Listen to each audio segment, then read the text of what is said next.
अभी मोटा मोटी अब लग रहा है सब कुछ चंगा सी। कुछ रिस्पाइट कल स्क्रीन पे प्ले आउट हुआ था, गिफ्ट निफ्टी कह रहा है थोड़ा बहुत रिस्पाइट उसके ऊपर और नजर आएगा, लेकिन इस बीच हमारा ट्रेडिंग सेटअप है कैसा। कल वो जो शुरुआती लड़खड़ाहट के बाद भारतीय बाजार एक तरफा मूव दिखा रहे थे, उसके पीछे की कहानी है क्या, ट्रेड सेटअप कैसा बैठ रहा है, समीकरण कैसे हैं? पहले उस पर फिर चलते हैं निफ्टी बैंक निफ्टी पे। देखिए सेटअप में तो वही चीज़ कि एफआईएस की सेलिंग एज इट इज़ है कल, और ये चीज़ अब आप समझ लीजिए कि शायद एफआईएस की और भी सेलिंग आ जाए।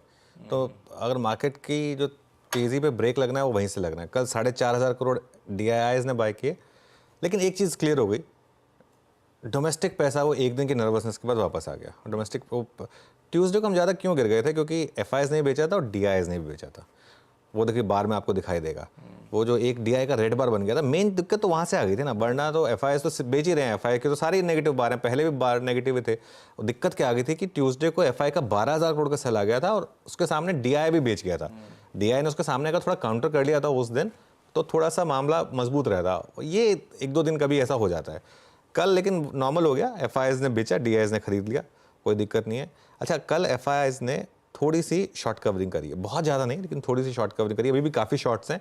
इंडेक्स फ्यूचर्स में 2,500 करोड़ प्लस, स्टॉक फ्यूचर्स में 1,900 करोड़ प्लस, और विद इन इंडेक्स फ्यूचर्स एक क्लियर कट इंडिकेशन है कि निफ्टी फ्यूचर में ज़्यादा शॉर्ट कवरिंग हुई। बैंक निफ्टी में 200 करोड़ की बाइंग हुई, निफ्टी फ्यूचर में 2,300 करोड़ की बाइंग हुई। और अब आप अगर ट्रेंड देखें तो वो जो बहुत ज़्यादा मैसिव शॉर्टिंग हुई थी 4 जून को, 9,841 करोड़ बिके थे वहाँ पर। अब कल उसमें से 1/4 तो बायबैक हो गए, करीब करीब 2,500 करोड़। लॉन्ग शॉर्ट देखें आप तो कल 23,000 लॉन्ग जुड़े आशीष, और 21,000 शॉर्ट कटे।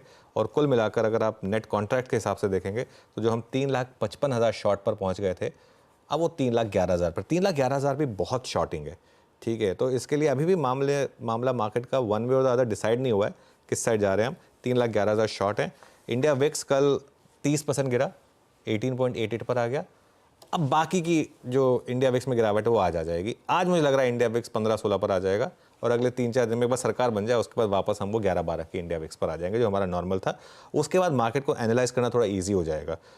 पुट कॉल रेशो 0.75 वर्सेज 0.73, तो अभी भी थोड़ी सी जगह है। और उसके अलावा बैन की जहाँ तक बात है, एक ही स्टॉक है बैन में, जी, जो अभी बना हुआ है। बिल्कुल ठीक, ये है आज का ट्रेड सेटअप। पर आज का दिन इंपॉर्टेंट, आज निफ्टी 50 की वीकली एक्सपायरी भी है और कल सुबह तड़के आनी है क्रेडिट पॉलिसी, तो बाजार तो उस पर भी हालांकि वो एक नॉन इवेंट सा शायद फिर से रहने वाला है। पर निफ्टी का अप्रोच क्या रखें, वो एक बड़ा कंफर्ट बन गया था, वो पैनिक डे का लो ट्यूसडे का जो आपने मेंशन करता, पर वो दूर हो गया है काफी। तो अब निफ्टी पे क्या वॉच आउट करना है, कैसे अप्रोच रखूं? देखिए, निफ्टी की अप्रोच पर आऊँ उससे पहले मैं आपको एक चीज़ दिखाता हूँ। आज एक्सपायरी है और मैं ऑप्शंस डेटा देख रहा था, मतलब भयंकर ऑप्शंस डेटा है। पुट राइटिंग तो है ही नहीं। 22,500 के पुट लेकर आइए फॉर एग्जांपल, 22,500 के पुट में कुल मिलाकर ओपन इंटरेस्ट है 43 लाख का, ठीक है, और वो 160 रुपये पर है, ठीक है। और एक 22,500 की कॉल, कुल मिलाकर 160 रुपये का, वो 160 रुपये का ट्रेड, और ओपन इंटरेस्ट देखिए 43 लाख। उसके सामने 22,500 के पुट देखिए आप, 22,500 के पुट में कम ओपन इंटरेस्ट, जबकि हम 22,600 के ऊपर हैं आशीष, और उसका आप प्रीमियम देखिए 150 रुपये, ठीक है।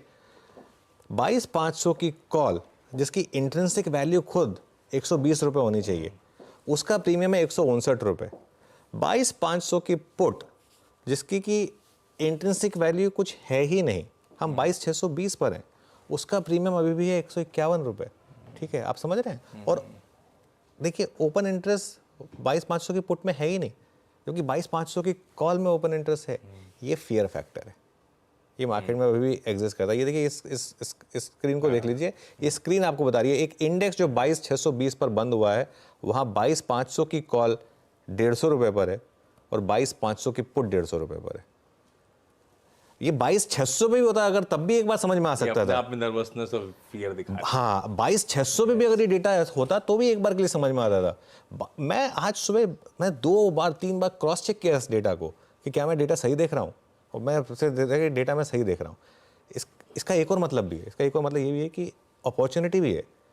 और ऑब्वियसली जिसने हिम्मत करके कल 22,500 की पुट बेची होगी, क्योंकि इसमें मामला सारा गैप अप या गैप डाउन का है। आज गिफ्ट निफ्टी जो बता रहा है 70-80 पॉइंट बता रहा है, उतना ही बता रहा है। ये 22,500 की पुट अपने आप 150 रुपये वाली 30-40 रुपये रह जाएगी, क्योंकि वो ओवरनाइट रिस्क खत्म हो जाएगा।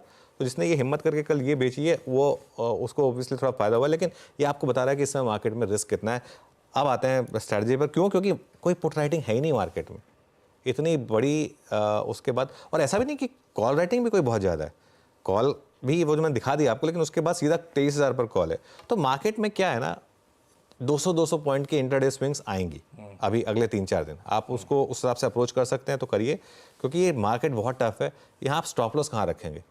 मैं लेवल्स देख रहा था, कोई स्टॉप लॉस बन ही नहीं रहा है। फॉर एग्जांपल पहला सपोर्ट है आपका 22,500 से 22,565 जो है आपका 20 डे का जोन। उसके बाद सीधा बड़ा सपोर्ट पता है कहाँ पर आता है आशीष? 21,800 पर।